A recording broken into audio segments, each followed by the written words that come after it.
Donc bonjour à tous, bonjour à toutes. On va démarrer dans quelques instants.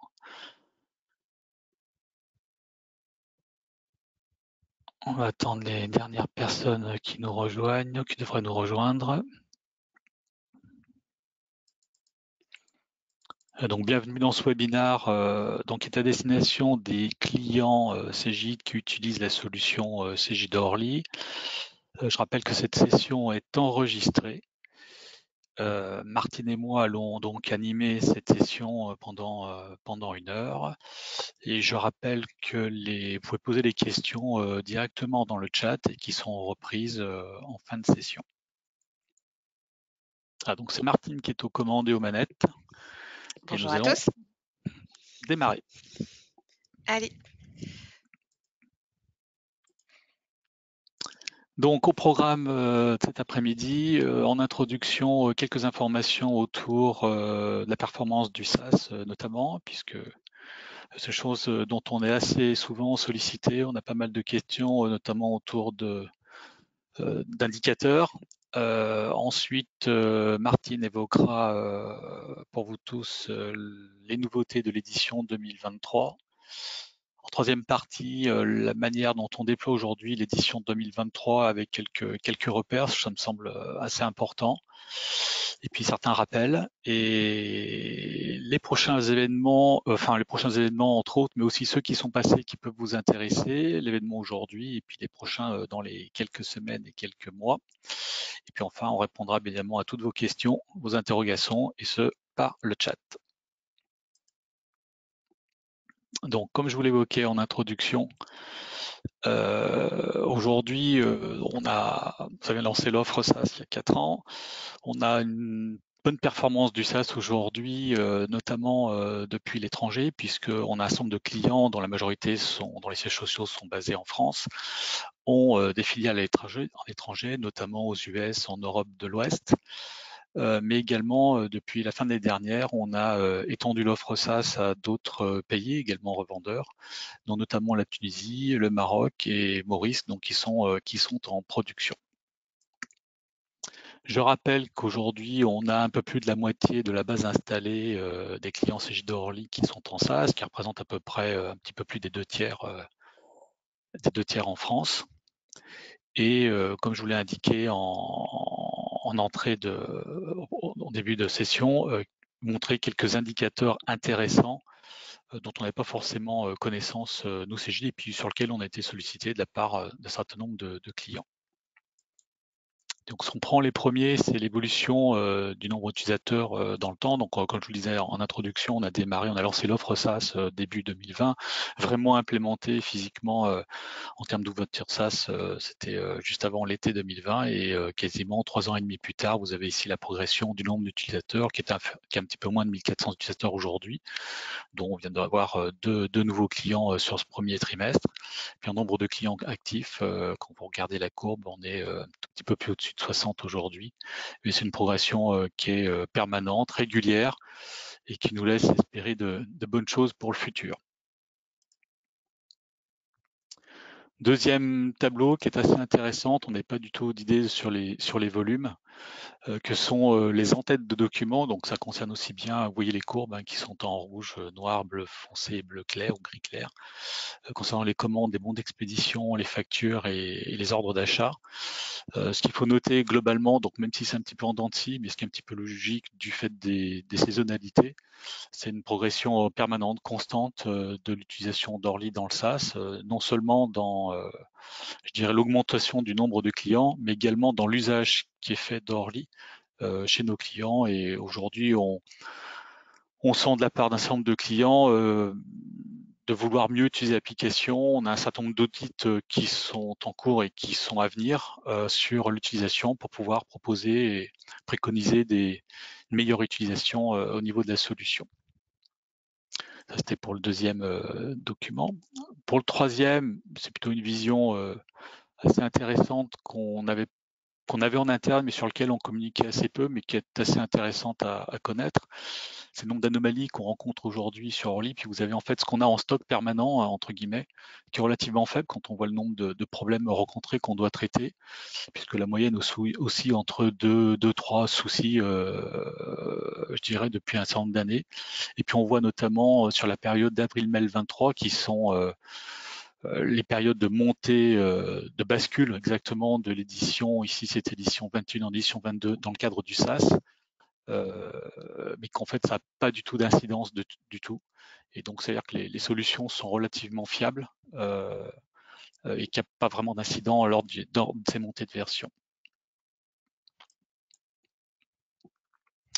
Enfin, et avec Martine, on passe un petit peu pour les gens qui peuvent vous taquiner sur ces sujets-là, du fait de, donc c'est la Life Cycle Policy, et du fait de la mise sur le marché la semaine dernière de l'édition 2023, on vous rappelle que seules les versions 23 et 22 sont maintenues, avec et surtout ce qu'il faut voir, c'est notamment la colonne de droite, des fins de maintenance planifiées. Alors, les solutions sur les versions antérieures fonctionnent très bien, il n'y a pas de doute sur ça, mais on doit vous porter à votre connaissance que l'édition 23 et la 22 sont maintenues. Donc, on engage, et je sais qu'avec les certain nombre de commerciaux que nous avons, et chefs de projet et consultants, hein, tous les trois équipes, on essaye d'être attractif sur les montées de version. C'est plus facile chez certains, c'est un petit peu moins facile chez d'autres.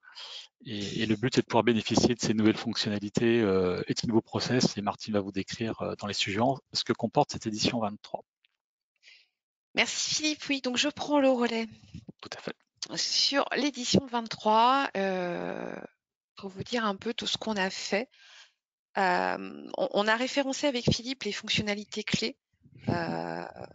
Donc, au niveau de la gestion commerciale, on en a identifié 10. Au niveau de la partie sourcing et production, on en a identifié 11. Et sur la partie environnement, on en a identifié 7 que je vais essayer de vous décrire. Le but là, c'est pas de vous former, c'est de vous informer. Donc, je vais aller rapidement sur ces évolutions-là. Et si éventuellement vous voulez les mettre en place ou vous avez besoin d'assistance là-dessus, vous vous rapprocherez de votre commercial pour l'assistance d'un PS, d'un consultant qui viendra vous l'expliquer dans le détail. Commençons par les premières et donc la partie gestion commerciale. On a fait une modification au niveau de l'édition du mail du client facturé. Cette information sort dorénavant au niveau de la facture client. Le but de ça, c'est de permettre d'externaliser le process d'impression des factures avec envoi par mail et via reconnaissance optique de caractère. Donc, c'était une demande très précise d'un client et je trouve assez intéressant parce qu'aujourd'hui, du papier, il n'y en a plus. On envoie tout par mail. Donc, pouvoir avoir cette information ici permet d'optimiser le process. Au niveau du connecteur e-commerce, on a rajouté un nouvel export de données, c'est l'export des retours clients. Donc le but, c'est d'envoyer le statut pour qu'on puisse éventuellement déclencher la génération de l'avoir si nécessaire. Au niveau des livraisons clients, on a fait une modification très intéressante concernant la gestion du numéro de tracking. Auparavant, le numéro de tracking, on pouvait l'intégrer dans Orly uniquement si on avait émis la facture. Dorénavant, on peut remonter le numéro de tracking bien avant la facture sur la notion, dès lors que le BP dès lors qu'on a émis le BP, bien évidemment. Et cette information va sortir sur les bons de livraison également. On a modifié les éditions et sur les factures aussi. Donc, on peut anticiper le process. Ensuite, pouvoir modifier en masse le délai demandé des commandes clients. On pouvait modifier le délai confirmé en masse, mais pas le délai demandé. Et cette information peut être très utile dans le cadre de retour pour savoir si on peut redéclencher ou pas le renvoi du remplacement d'articles quand on a des remplacements. Enfin, sur le message EDI Order Response, qui est donc le message qui est envoyé à la norme Edifact pour dire oui, ok, c'est bon, j'accepte la commande que toi, partenaire, tu m'envoies. On a une notion de code d'acceptation qui pouvait être perturbant dans son exploitation, puisqu'il est déterminé en fonction du délai de livraison initial ou en fonction du délai de livraison confirmé lors du dernier export. Donc, on a une option qui va permettre de déterminer par rapport à quel délai on se positionne pour déterminer la valeur de ce champ. Si je continue d'un point de vue plutôt technique, on a fait énormément de nouveaux web services, dont le premier, c'est la partie désaffectation commande client, pouvoir déclencher à distance la désaffectation d'une commande client en envoyant soit une quantité précise dans une ligne, soit toute la commande, soit toute une ligne de commande, soit un EAN. Ça va très loin dans la finesse de l'information à produire. On a également fait des nouveaux web services autour de la gestion des bons de préparation des commandes clients. Création d'un bon, la suppression, la validation ou la maintenance d'un bon. Au niveau des bons de chargement, idem. Création, mise à jour, invalidation, annulation. Le bon de colisage également. Et enfin, le bon d'expédition. Vous l'avez compris, tous ces web services ont pour but de remplacer aujourd'hui la passerelle historique d'échange avec les WMS, la passerelle passe-bon, qui est largement utilisée en SaaS et sur l'ensemble de nos clients dès lors que vous avez une logistique déportée. Donc moi, je vous encourage vivement à utiliser les web services. En termes de rapidité, en termes d'efficacité, c'est beaucoup plus performant qu'un fichier plat qui transite. Donc, tous ces web services-là sont disponibles à partir de la 23. On va continuer sur la partie sourcing et production. Donc, un projet qui est très conséquent, c'est un projet qui était issu d'une demande du club utilisateur. C'est la gestion des nomenclatures produits par saison. Très très intéressant parce que ça permet de pouvoir modifier sa nomenclature tout en conservant l'historique de la saison précédente et donc d'appliquer la bonne nomenclature au moment du calcul de besoin, au moment de l'exploitation de l'information. Projet très conséquent de plus d'une centaine de jours, donc qui nous a bien occupés. On continue, on a aussi une nouvelle fonction au menu qui va vous permettre de faire de la maintenance en série au niveau des entêtes et des lignes de commande fournisseurs cette fois. Donc il y a plusieurs informations qui vont être disponibles, qui sont disponibles pour faire de la maintenance en masse. Tout n'est pas encore là, mais n'hésitez pas à nous demander s'il manque des choses. Ça ne pourra que compléter cette nouvelle fonctionnalité au menu. On a aussi modifié, toujours au niveau des commandes fournisseurs, alors que ce soit produit fini ou matière, on a ajouté une nouvelle option qui permet de dire quand je modifie le circuit de fabrication de ma commande fournisseur, est-ce que je souhaite ou pas impacter les dates positionnées, les dates déjà renseignées, dates de confirmation, etc. Donc c'est modulable sur option. Au niveau des étiquettes produits finis, on ajoute des nouveaux champs. C'est quelque chose qu'on fait régulièrement. Là, pour les dernières, on a rajouté le type de rangement article. Donc, vous allez pouvoir l'exporter ou même directement l'éditer sur vos étiquettes. Enfin, un petit utilitaire qui a pour but de corriger les stocks matières. C'est quelque chose d'un peu compliqué à maintenir, cette partie-là. On a fait beaucoup d'utilitaires autour de ça. Et celui-ci va permettre de corriger les stocks matières en fonction des mouvements en contrôle qualité. C'était le dernier qui nous manquait. Si je poursuis sur la partie technique, là aussi, sourcing, production, côté technique. Donc, pas mal de nouveautés. De nouveaux web services permettant de gérer tous les mouvements sur commande fournisseur, que ce soit l'entrée de sécu, l'entrée en stock direct ou sortie de sécu, les retours fournisseurs. Tout ça, c'est gérable par web service avec des niveaux de finesse très importants, soit à la ligne, par grille de taille ou à l'EAN. Ensuite, tout ce qui est mouvement manuel, entrée manuelle ou sortie manuelle d'un article du stock. Et la maintenance, on a créé une nouvelle méthode permettant la maintenance des emplacements matières en contrôle qualité. Donc là, c'est plutôt la notion des matières et en haut, la partie produit fini. Vous l'aurez compris, la partie produit fini a pour but de remplacer la passerelle historique Pasto, utilisée là encore dans les mouvements, dans les échanges avec les WMS. Donc là encore, je vous encourage à les mettre en place, à les déployer rapidement. Si je continue, on a aussi fait pas mal d'évolutions sur la partie échange entre Orly et notre supply chain, la fameuse SCM. Donc là, l'objectif principal de tout ça, c'est d'optimiser les traitements, Donc là, dans le premier projet, c'était de permettre à la SCM de calculer les propositions sur un besoin issu de prévision brute uniquement, sans tenir compte du commandé. Donc il a fallu qu'on modifie de notre côté pour lui envoyer les informations nécessaires. On a également modifié la partie qui envoie le commandé, mais qui envoyait également le facturé, ce qui fait que les temps d'échange étaient très longs du fait que le facturé était très important et qu'on l'envoyait systématiquement.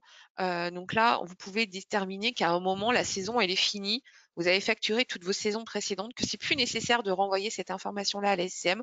Donc, vous la stoppez au niveau d'Orly et la SCM conservera les données historiques qu'elle avait depuis le dernier traitement. Enfin, une dernière petite modification pour déclencher les imports ou les exports dans Orly à destination de la SCM. Tout ça a été piloté historiquement par la SCM. Alors, ça l'est toujours, hein, c'est toujours la SCM qui pilote. Par contre, on a aussi possibilité de lancer ce traitement manuellement dans un but de contrôle. Je sais que, vous savez ou vous allez savoir que la SCM va être migrée en SaaS très prochainement. Pour faire des tests, c'est pas mal. Vous pouvez extraire des fichiers d'une base de tests, etc. pour alimenter votre SCM sans problème. Et vous avez toute autonomie pour le faire directement à partir d'Orly. Enfin, sur la partie purement environnement, au niveau de la gestion des utilisateurs, on a fait un contrôle sur les tâches planifiées. On s'est aperçu qu'il y avait pas mal de tâches planifiées qui étaient positionnées sur des utilisateurs qui étaient suspendus. Alors, ça se déclenchait pas, mais ça mettait un message d'erreur et ça consommait de la bande passante inutilement.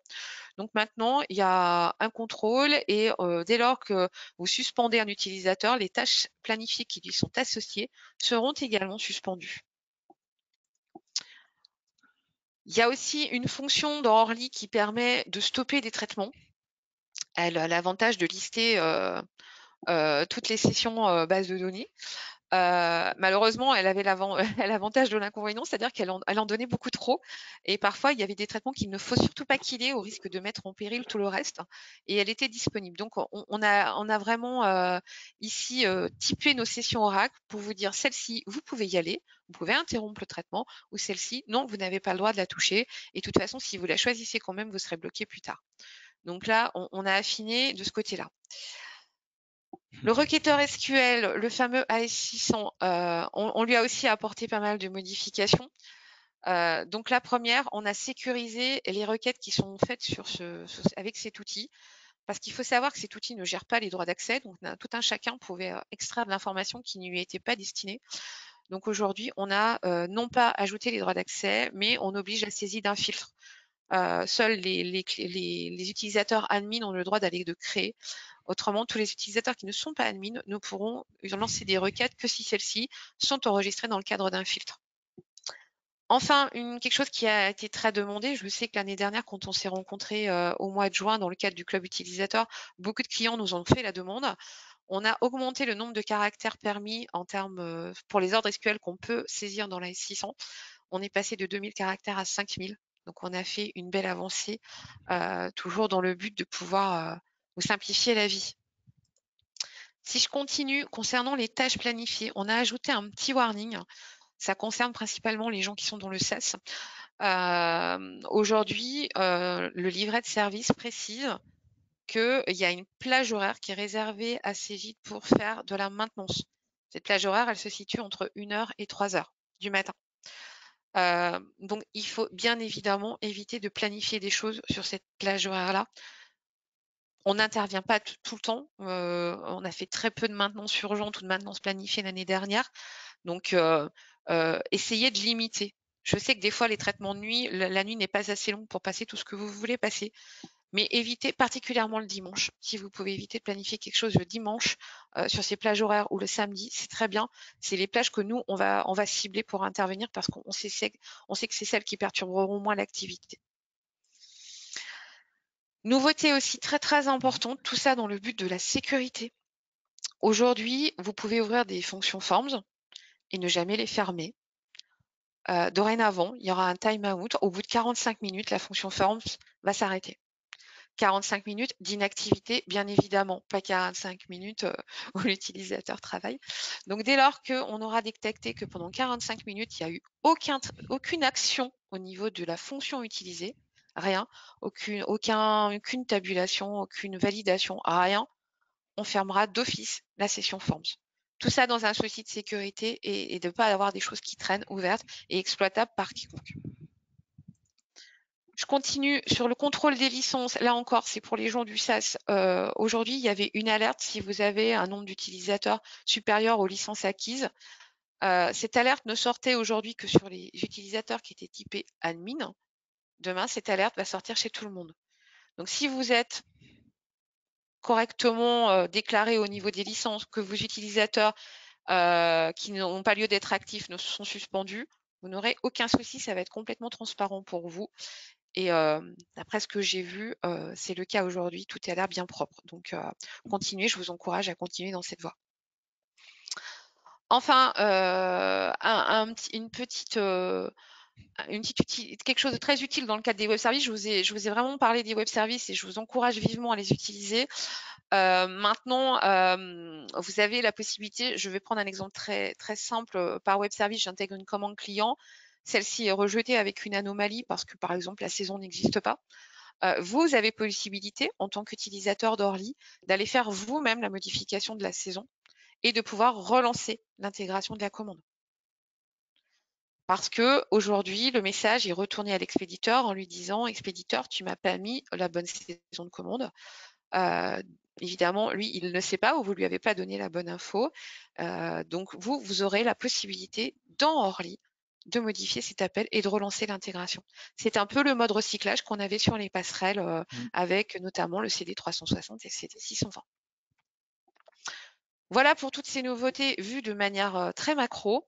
Maintenant, si vous voulez plus de détails, je vous encourage à aller sur la doc en ligne de Cegid. Il y a la partie Orly qui est là. Tout a été publié. L'édition 23 est disponible. Sa fiche version est associée. Les documentations également. Donc, vous pouvez déjà aller trouver des informations à ce niveau-là. Je continue.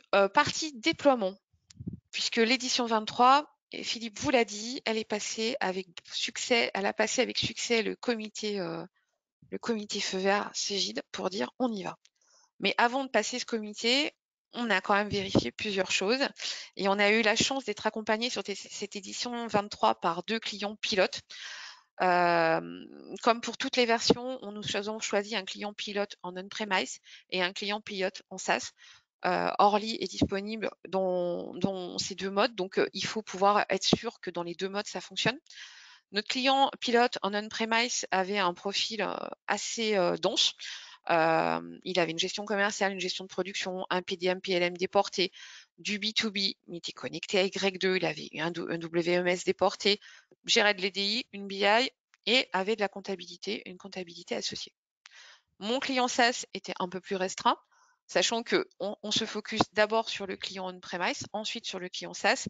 Le client SaaS nous permet de vérifier que l'application est totalement disponible dans un environnement SaaS, sachant que le client en on-premise nous a déjà contrôlé tout ce qui était fonctionnalité.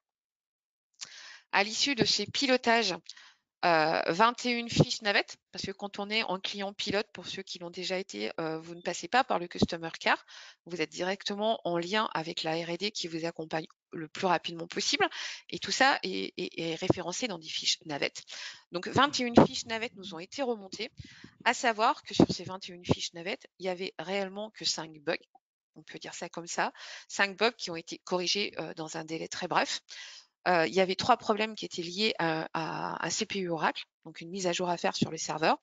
Et il y avait aussi 13 questions, 13 problèmes de paramétrage. Nos clients arrivaient de versions un peu plus anciennes, donc voilà, ils avaient pas forcément suivi toutes les évolutions des versions. Donc ces 2 clients pilotes nous garantissent que la version est totalement utilisable. Nous attendons avant de déclencher un comité de validation RTM plus d'1 mois en production. Donc ce client, il est en production depuis le mois de novembre. Celui-ci finit ses tests et va passer en production rapidement. C'est pas encore tout à fait opérationnel. Mais là, celui-là nous a garanti que tout fonctionnait bien. Il est passé dans la majorité des traitements d'Orly. La deuxième chose qu'on contrôle avant de déclencher un un comité de validation RTM, c'est tout ce qui tourne autour de la sécurité. Et donc, on réalise un pentest. Donc, j'ai rappelé la définition d'un pentest parce que tout le monde n'est peut-être pas familier avec cette terminologie. Un pentest ou test d'instruction sert à identifier les failles de sécurité d'un système informatique pour le protéger contre les attaques malveillantes. Un pentest n'est pas réalisé par CG, ce sont des sociétés externes qui les réalisent et qui nous font donc un compte-rendu. On leur met à disposition un environnement SaaS et ils cherchent tous les endroits qui peuvent être compliqués. Et nous font donc un rapport. Donc nous en avons réalisé un fin d'année dernière. Et le rapport se présente sous cette forme. Donc il y a des impacts qui sont critiques et majeurs. C'est ceux qu'il faut corriger en priorité. Donc c'est ceux sur lesquels on s'attarde le plus. Et après, il y a le côté vraisemblance, c'est la façon de pouvoir le reproduire. Là, en gros, chaque fois que je passe à cet endroit, je gagne à tous les coups. Là, un peu moins, etc. Donc, quand on est dans cette partie-là, c'est compliqué. Le résultat du pentest, il est celui-ci. On nous a détecté 4 vulnérabilités mineures et à vraisemblance faible et 6 vulnérabilités importantes à vraisemblance moyenne. Donc, c'est plutôt un très bon résultat puisque nous n'avons ni critique ni majeur. Pour rappel, le précédent pentest avait donné une vulnérabilité majeure qu'on avait corrigée très rapidement, 7 vulnérabilités importantes et 5 vulnérabilités mineures. On a beaucoup descendu à ce niveau-là. On n'est plus dans ces cases-là. Maintenant, on ne se satisfait pas de ce résultat pour autant.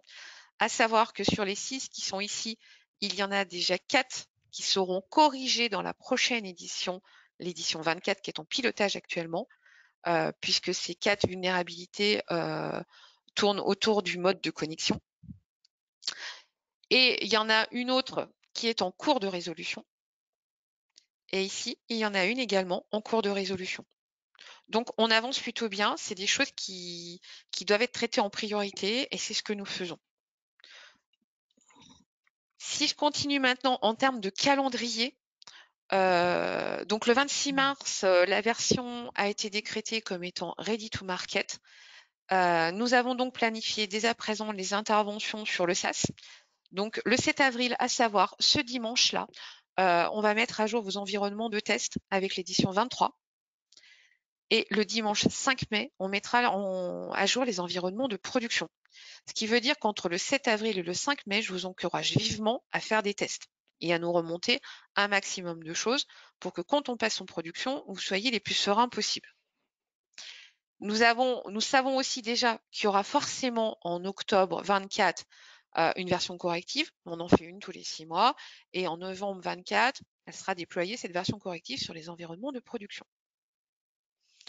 Durant cette période, entre le 7 avril et le 5 mai, on appelle ça une période de freeze, à savoir, il nous est impossible de générer un hotfix, de générer une SERIA ou de faire des copies de base de production sur test. Pourquoi? Parce que vos deux environnements ne seront pas à même niveau. Il y en aura un qui sera déjà sur l'édition 23 et la production qui sera encore sur l'édition 22.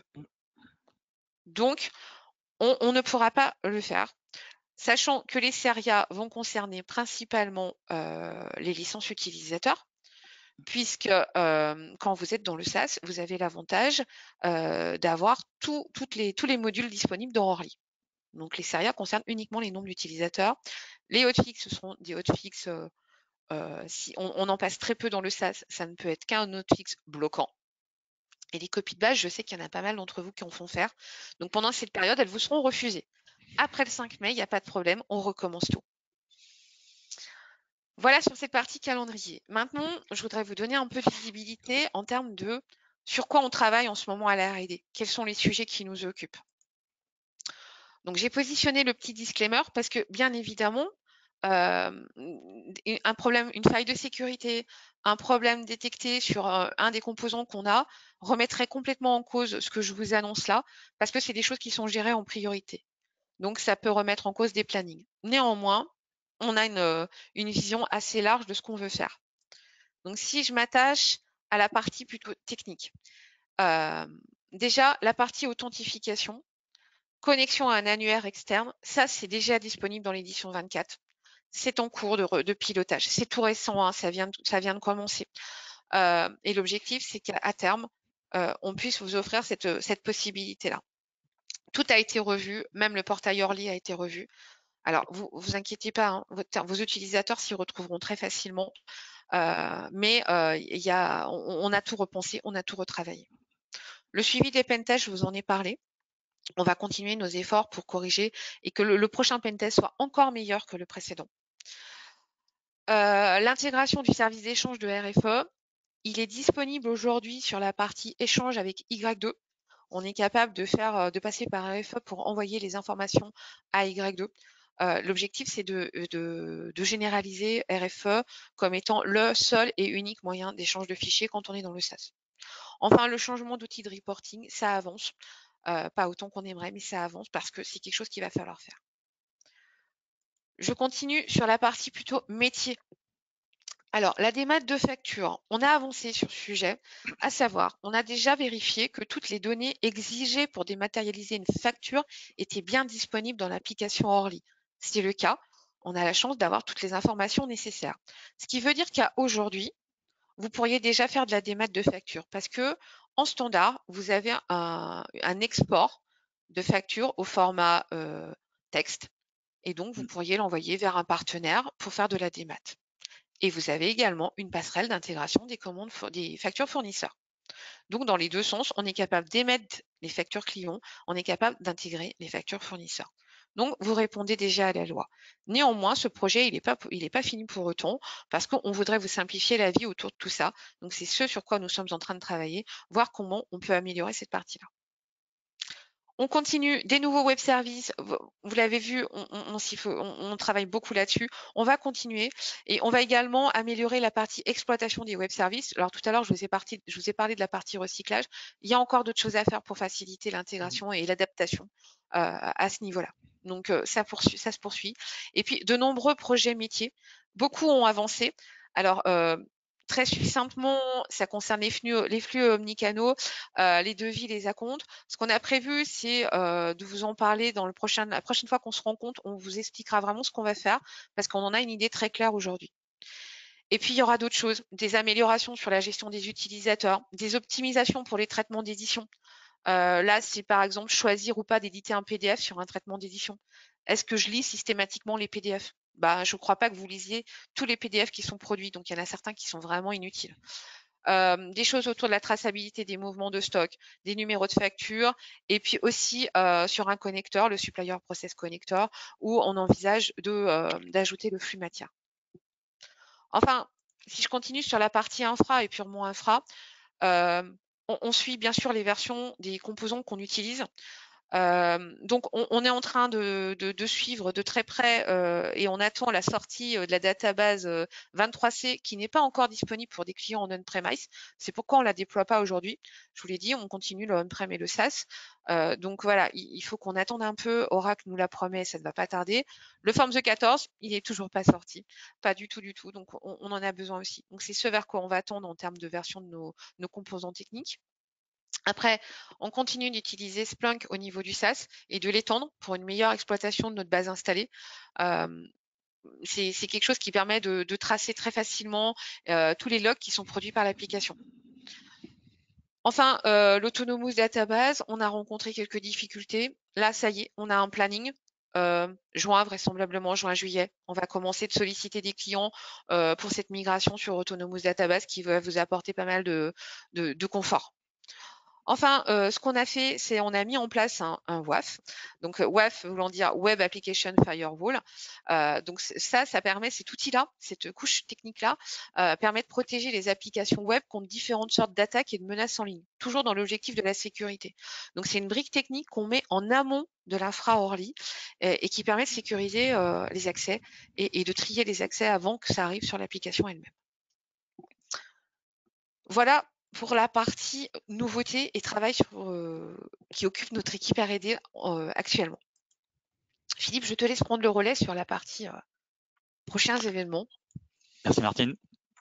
Donc, quels ont été les événements précédents? Alors, il y en a eu un, mais qu'on a trouvé relativement intéressant avec Martine d'évoquer, puisqu'on a organisé il y a à peu près une quinzaine de jours un webinaire sur Orly et la RSE. Donc, c'est l'ensemble des sujets qui gravitent autour d'une entreprise au titre de la RSE.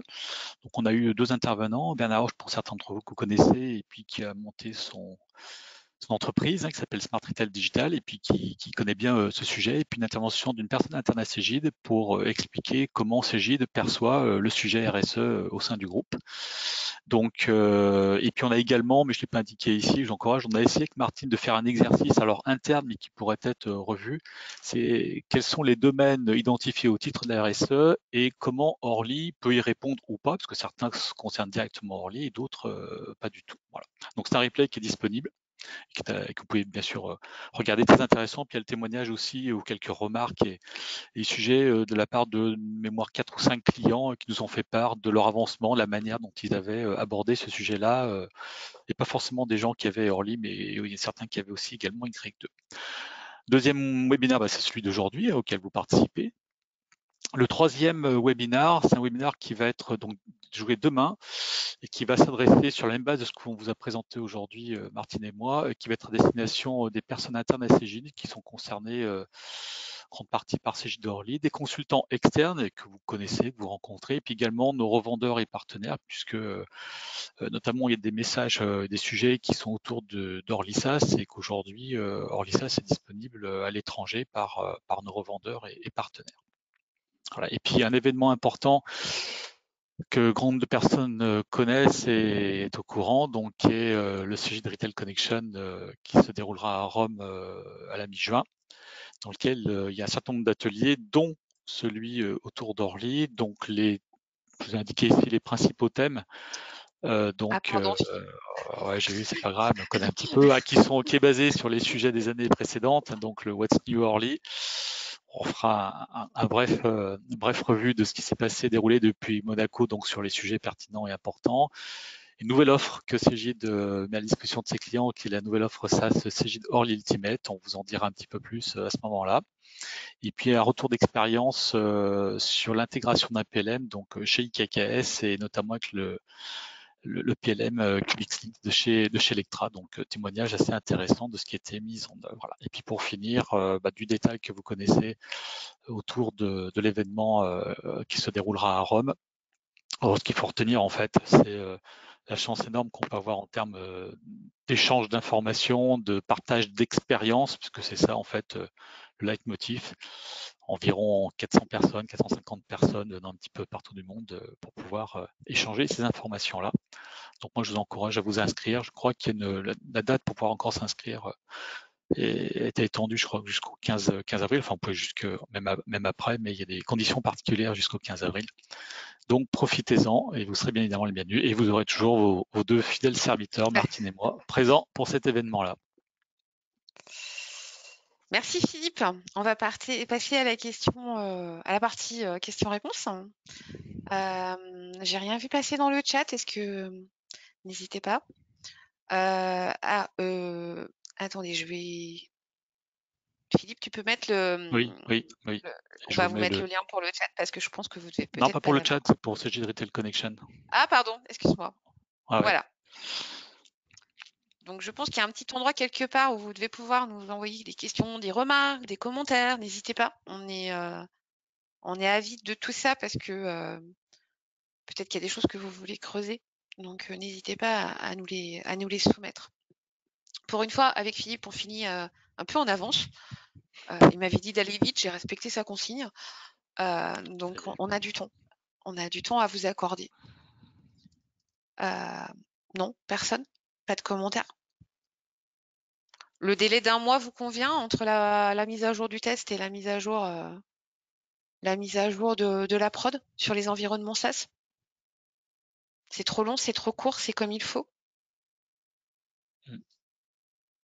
Assez friand de vos retours pour ce sujet-là.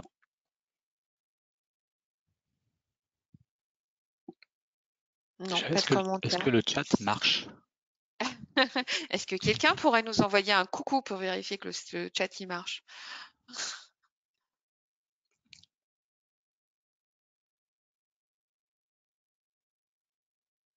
Je ne vois toujours rien arriver.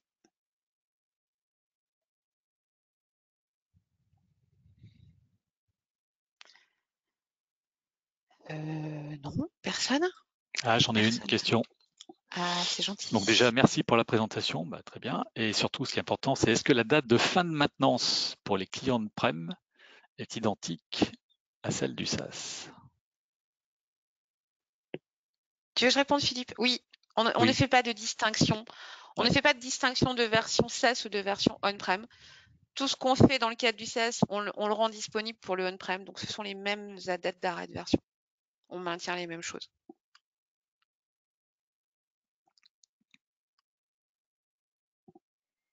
Mais passez dans le SaaS, vous verrez, vous allez suivre le même rythme.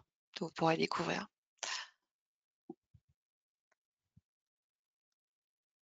Merci pour cette question. Est-ce qu'il y a quelqu'un d'autre? on a encore quelques minutes.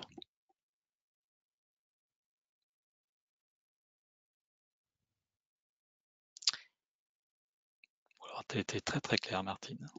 Bon, bah c'est parfait. Bah Efficace, écoutez, comme autant d'habitude. on va donc s'arrêter là, s'il n'y a rien d'autre. Il y a l'air d'avoir une autre question, Philippe. Est-ce que tu peux regarder? Je la vois pas, mais il y a une certaine latence. Ouais, on n'arrive pas. Est-ce que Est-ce le que les... processus d'intégration XC20B vont maintenant permettre de repasser le fichier non intégré suite à un échec sur le fichier précédent sans avoir à repasser par le JP530? Ah non, ah non, c'est pour ça qu'il faut passer par du web service. Comme ça, vous n'aurez pas de problème de fichier. Non, ça va rester. Pourquoi? Parce qu'on est en multi-serveur de traitement. Et donc, le fichier, on ne peut pas le garder sur un serveur à disposition. Donc, vous êtes obligé d'avoir une action utilisateur qui dit reprends-moi le fichier, intègre-moi-le. Donc, effectivement. On continue. Quand plusieurs fichiers sont intégrés, si un fichier généré génère une erreur? génère une erreur majeure, les fichiers suivants pour la même provenance sont consommés sur les FTP, mais jamais intégrés. C'est vrai, je confirme. Ils attendent. Ça peut bloquer. Une erreur majeure bloque le suivant parce qu'elle peut avoir des impacts sur les prochains traitements. Donc, on le bloque. Et effectivement, ça va nécessiter une intervention utilisateur 1 pour débloquer le fichier qui est en erreur et 2 pour relancer les suivants. Et même avec le RFE, je suis pas encore capable de vous le dire comment ça va se passer avec le RFE, mais ce que je souhaite moi avant tout, c'est que j'ai plus de fichiers à traiter. Donc RFE permettra encore de générer du fichier, mais on fait du web service pour éviter ça et pour avoir de l'immédiateté. Donc allez-y. Mais je prends la remarque et quand je verrai plus clair au niveau de RFE, parce que pour l'instant, comme je vous l'ai dit, on l'a surtout utilisé pour pousser de l'information vers Y2 et pour en récupérer un peu. Donc, je n'ai pas cette visibilité-là encore. Donc, écoutez, ce que je vous propose, c'est que je me renseigne et que je vous apporte la réponse quand on se retrouve à Rome. Comme ça, on aura une information intéressante à vous donner sur ce point-là, en tout cas. Merci pour les questions. Y en a-t-il d'autres? Ce qui est perturbant, c'est qu'on les voit pas, nous, donc Hmm. c'est un peu. Ah, C'est je d'où confirme. ça vient. Vivement les web services pour l'intégration PLM. Je suis complètement en phase. J'en rêve. Ça sera le prochain chantier. En fait, on a Hmm. pris quand on a fait les choix d'avancer, on a pris les passerelles qui étaient les plus utilisées. Donc, la première qu'on avait faite, c'était la passerelle d'intégration de commande client, parce que je crois que c'est celle qui est la plus utilisée de toute catégorie chez tous nos clients. On vient de faire les fameux passe-bon et passe-tôt. PLM arrive juste après, là. On le voit arriver. On le voit On arriver. a, on a encore des sujets sur le web service pour le B2B, B2C, mais quelques-uns. Aussi. Et après, le gros chantier va être les Mm, web services autour du aussi. PLM. Ouais. D'autant plus qu'on a Lectra qui est très moteur là-dessus sur les intégrations et qui Ah viendra ouais. donc à Rome. Mais je suis persuadée qu'ils seront les premiers à vouloir utiliser les web services dès lors qu'on en aura. Donc, à nous de faire le job.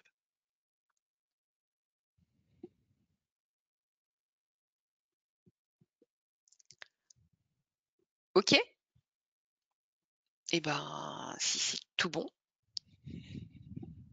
on va s'arrêter là. On se retrouve donc le 19 et le 20 à Rome pour tous ceux qui auront le bonheur d'y participer. Ça sera une joie de vous y retrouver, en tout cas avec Philippe. Et puis merci pour votre participation à tous et pour votre présence. Vous étiez nombreux, ça fait plaisir. Merci bien et à très vite. Merci à toutes, merci à tous. À bientôt. Merci, au revoir. Au revoir.